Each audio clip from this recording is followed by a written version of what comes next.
You think I'm going to be mad and jumping around and throwing a tantrum?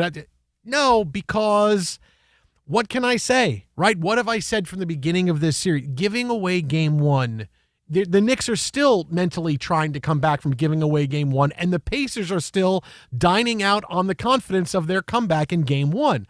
There's not a lot I can say because the biggest thing that's going on right now, okay, the biggest thing, Tom Thibodeau is getting completely outcoached by Rick Carlisle. It really reminds me of when I would watch the Patriots in Bill Belichick's heyday. I mean, not at the end when he was awful and didn't know what he was doing, but in the heyday of the Patriots, where I would watch them play different teams in the AFC East twice a year.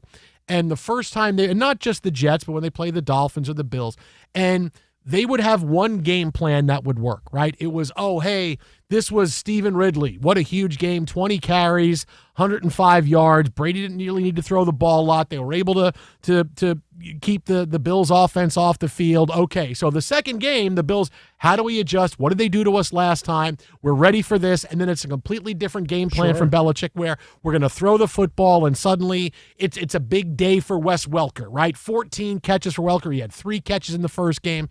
This is what Belichick used to do to teams, right? This is why I go back and say, despite Spygate, all of it, he's the best coach I have seen because he can change game plans on a dime, even sometimes when you're playing the team again 2 weeks after you played them with those kind of quirks in the schedule. This is what Belichick used to do to teams. He used to frustrate the crap out of me because I go, okay, well, the Jets will be ready for this, but it's going to be something else different the second game. And this is what Carlisle is doing to the Knicks and doing to Tom Thibodeau. Because the first game, the Knicks had no answer for their comeback in the fourth quarter, right? They knew, the Pacers knew we can get shots. We know that Nesmith can get his own shot because Josh Hart can't stay with him. Anunoby can't stay with him. The Knicks had no answer. Cat was on roller skates, yeah. They lose game one. Okay, game two, the Knicks have to come back mentally from that loss and understand this is how we have to attack things. Halliburton has a big game. We need to make sure that we're doing X, Y, and Z. We're going to learn our lessons from game one. What does game two happen? Pascal Siakam scores the first 11 points because they know we can take advantage of this matchup and this mindset. And Siakam has the game of his life, right? Again, peak Kevin Durant is what he bleeping looked like. He looked like Kevin Durant in his prime. And so the Pacers take game two. Okay, another one. Check mark for Rick Carlisle because the Knicks clearly are you said, cats on roller skates. I feel like the Knicks defensively were on roller skates. Sure. They are able to gut out a win in game 3, but here I watched game 4, and I'm telling you, man, if the Pacers had 5 difficult baskets today, I think I'm being generous. The Knicks defense, at the top of the key, they kept losing players, and it doesn't matter. Sometimes it's Brunson, sometimes it's Anunoby. The referees were very generous with the Pacers offensively, but I can't really blame the officials. I can't sit there and go, oh, they screwed us this, because the Knicks just looked so lost defensively. Like tonight, the Knicks had no answer for what the Pacers' game plan was. The Pacers played at their own pace. They played at that fast pace. The Knicks were never able to really dictate the pace. They were able to close to within 6 late, but it doesn't matter because they were chasing those 6 points most of the game. And Halliburton is going to the Hall of Fame off of this game. I'll have more on him in a couple of minutes. But the whole thing with the Knicks is that I couldn't get that excited, that upset, because I'm just watching going, defensively, they're just going to find a place in the shot clock where the Pacers are going to have some sort of advantage, whether it's one-on-one and they're more athletic getting to the hoop, or it's an open 3, and the open 3 with a long rebound, they can get that offensive rebound because they're flying in from the sides to get it. Just on defense, the Knicks looked lost, and I watched their body language, and it's terrible. They see a play today, and they're staring at each other and look and point, and it doesn't matter. It's the same thing down the court again.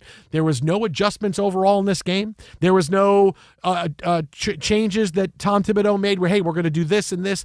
It was just the same thing, and I never really had confidence the Knicks were going to win this game because eventually you got to get a couple of stops on defense. They were just relying on the Pacers missing, and that's not how you win games, right? It's but the Pacers missed some shots. Yeah, they missed some shots. They still shot 50% from the floor, but the Knicks weren't making them miss. This was, hey, we had an open 3 and we missed. We had a jumper and we missed. I mean, if they had 5 difficult shots where it was 1-on-2 or they're getting bailed out by this incredibly physical play, That's a lot in this game. They were just too much easy for the Pacers every time down the floor. And again, the Knicks had no answer for this.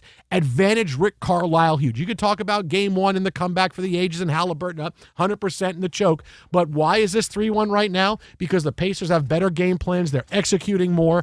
And Tibbs is just sitting there with his arms folded. He looks like Phil Jackson. Yeah, not even Phil Jackson with the Lakers where they had trouble, like with the Bulls when they would just blow through teams and say, we're gonna. If a series is 4-2, feel happy you won those couple of games. Like this is the legend that Rick Carlisle is being made out to be in this. Yeah, series. I mean, you go back to game 3 and there was some movement, right? Obviously, you get some minutes from Shamet and folks that want to stick up for Tibbs and talk about his acumen and what he's been able to do with the squad. Game 3 was a good one, right, in terms of pulling strings, finding some minutes off the bench, McBride, whatever, and that's fine. It was a short-lived solution. Today, you were back to some of the same habits that created the 2-0 deficit of standing around. Like, they've had the unfortunate run of loose balls finding the waiting hands oftentimes beyond the three-point arc of the Indiana Pacers. Loose ball fouls, the aggressiveness and physicality, waiting on a call that never comes, right? Initiated contact. Well, you're not getting that call. Play the other way, right? A number of times where you're going back and you're now in a fast break opportunity for the Pacers because you've got one or more guys standing back staring at the referee and wanting to fight him. The call didn't come. Get back. Or they out-rebounded them by 11. The Knicks win the rebounding margin. They out-offensive rebounded them by 8. 13 total offensive rebounds. And they had a number of set plays and opportunities off inbounds plays where you just miss wide-open looks. Like we saw it down the stretch with chances to really make them sweat in the final 2 to 3 minutes. Like you're taking an off-balance falling away 3, there's nobody guarding you. Set your feet. Take your shot.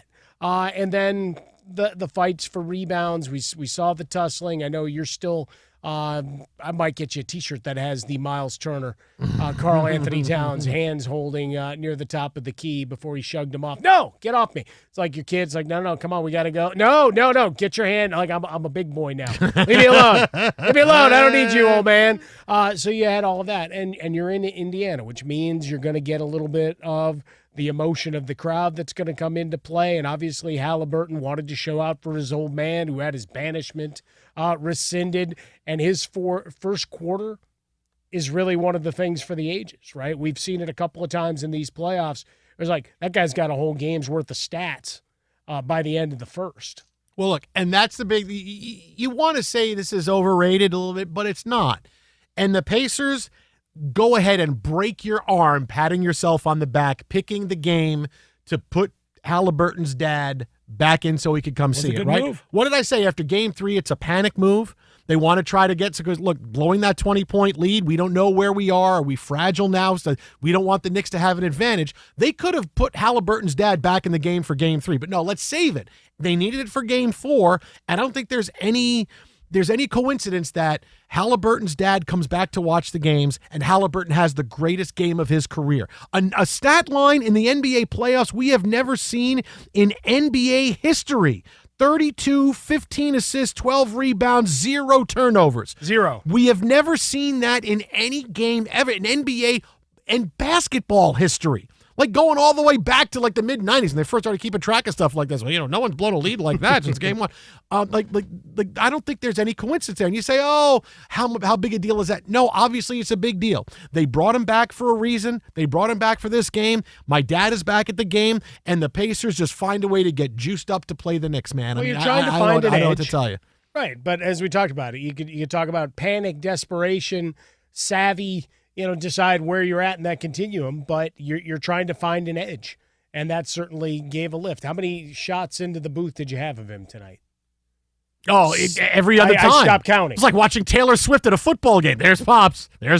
Right? There he is again. Okay. Yeah, we hit the over on him there really fast, but there he is again. But that first quarter, was a clinic. And anything he did, put the ball near the rim, fine. Not often do you have that level of acumen and accuracy where your teammates are taking care of you when you're racking up assists to that level, right? Because normally on a pass, they're going to fumble it and the turnover is going to get credited to you. That didn't happen tonight. No. Right? No. Sure-handedness. But part of that is also the inability at times for the Knicks to move their feet and get into position to create that chaos. As opposed to a nice clean look, which we saw time and time again. We'd be remiss if we didn't bring up the Mathurin aspect of this because he has the game of his life off the bench. Dave, the Pacers have all had the games of their lives in this series. He goes for 20 and gave you 10 of 11 free throws, played a total of 12 minutes. 12 minutes, that's how big an impact. But he also shook things up repeatedly where you've got him doing full-on takedowns like he's in Greco-Roman wrestling. But think about but look, you say Mathurin. Mathurin did have a big night tonight, 20 points in 12 minutes, right? He was fantastic, right? You have Halliburton had the game of his life. Sure. Did Siakam have the game of his life in game 2? Yes. Yeah, right? you would argue that. Did Nesmith have the game of his life in game 1? Yeah, okay. So now you've had 4 guys have the games of their lives in this series. And 4 guys. Siakam went for 35 and 2 tonight. And it's hey, that was no a one good even night. cares. Like, Yeah, that's good night. Whatever. But this is what your I tell dad didn't go. I mean, the Knicks defensively. I mean, this is what a complete and total failure this is.